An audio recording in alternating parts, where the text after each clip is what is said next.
You don't want to hear this. Hey everyone, after a very quiet year in real estate, for most people, there are a lot of questions as to what this year could really be like. Is it going to be quiet, similar to last year? Is it going to be freaking crazy bonkers like 2021? Or is it going to be somewhere in between? Don't worry, we've got your 2024 Bend, Oregon market forecast coming right up. Oh, but be warned, it's not what you think.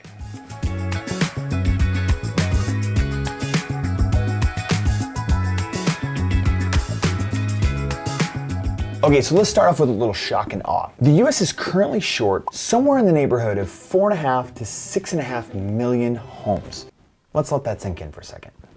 All right, the truth is that there's been a bunch of apartments that have been constructed in the last couple of years, so that's cut that number down dramatically, but we still are millions of homes short as far as what the demand needs of our growing population are. We just don't have nearly enough homes for all of the people out there who are looking to buy. And there are a number of reasons behind this. A, there isn't enough workforce labor to actually build all these homes. B, land use regulations are forcing builders into a tight spot with regulations. And C, the dramatic cost of housing is keeping entry-level buyers from being able to afford buying a house. All of these things are prohibiting new construction and further impacting the overall levels of inventory. Current interest rates aside, we are still 39% lower in inventory than we were 5 years ago. And in Bend alone, we are no different. Inventory is low and new construction is slim.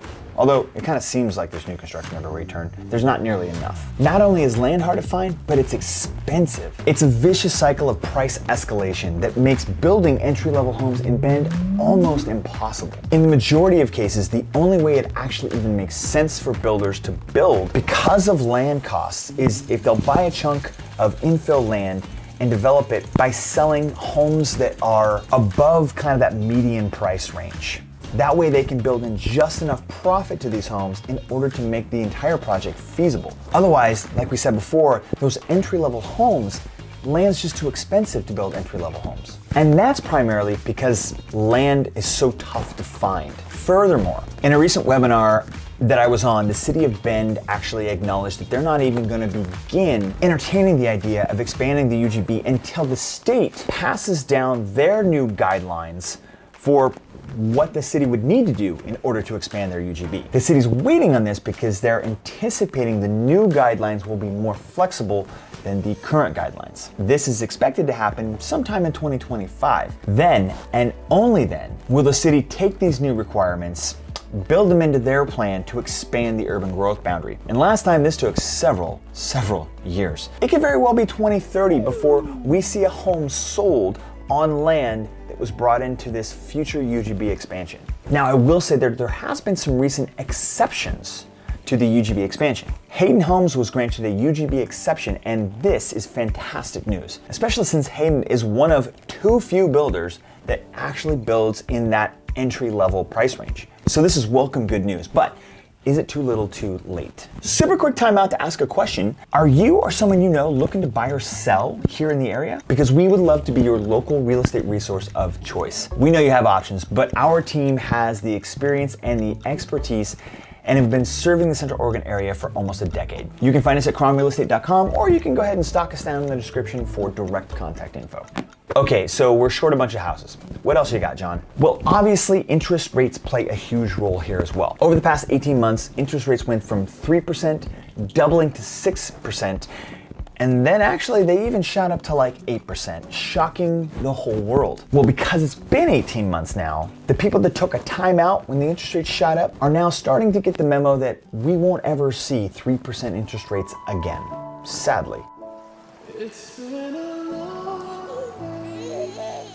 And really, 6% doesn't look that bad anymore. So we are starting to see buyers re-enter the market. Interest rates have finally turned around, starting back in November, and we are finally starting to see some relief here. We've been saying this was gonna happen for a while.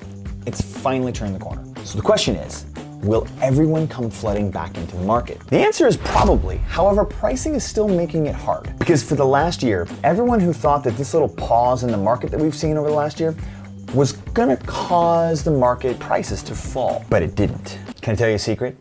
Can I tell you why? Because prices only fall when there's more supply than demand. And that didn't happen. You see, just before interest rates shot up, the United States went through one of the biggest refinance booms in history.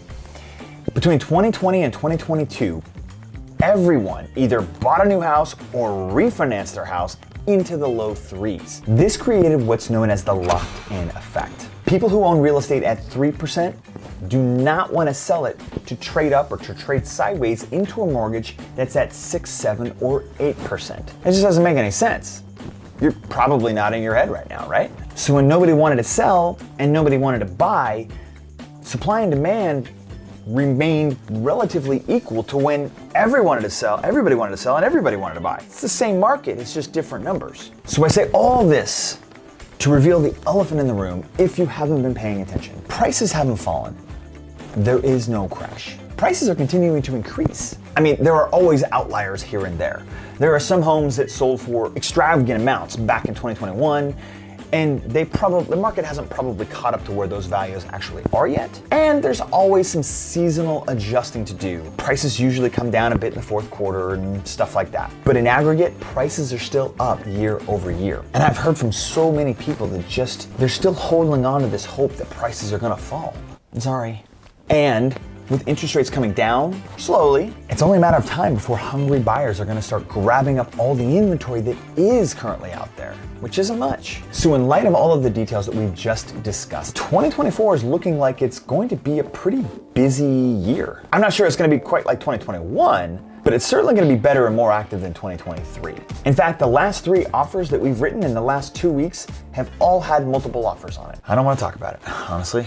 Yes, there are still a bunch of sellers out there who don't want anything to do with getting rid of their 3% interest rate at the moment, meaning that inventory is likely to stay pretty low. But with interest rates falling, those who don't already have a mortgage don't know any different. And if they need to come in at the 6% interest rate, they're still going to. Now, we started this video by talking about some national numbers, right? So check this out. There are 72 million millennials right now. Some of them have already bought their homes, but there's 23 million of those who are still living at home. That's weird. Sorry, not the judge. I just don't know how they actually collect that data. How do they know that? 70% of younger millennials and 46% of older millennials are first-time home buyers. When baby boomers were their age, 69% of them already had owned their first home. So the rush is on. Millennials are behind on the home ownership curve, but they are on the hunt. And where do you think they're wanting to move? Ha! Yeah, Bend. Why not? Working from home, the amenities, the mountain views, the recreation. Tell you what, if you're looking to find out more about all of the amazing things that you can already do here in Bend, go ahead, check out that video right over there. And hey, thanks so much for watching. You know, another thing that you could do that would really be awesome is if you went ahead and subscribed to this channel. Click the little bell notification, you'll stay up to date on all of our videos. We talk about everything from recreation to real estate right here. Thanks so much for watching, and we'll see you next week.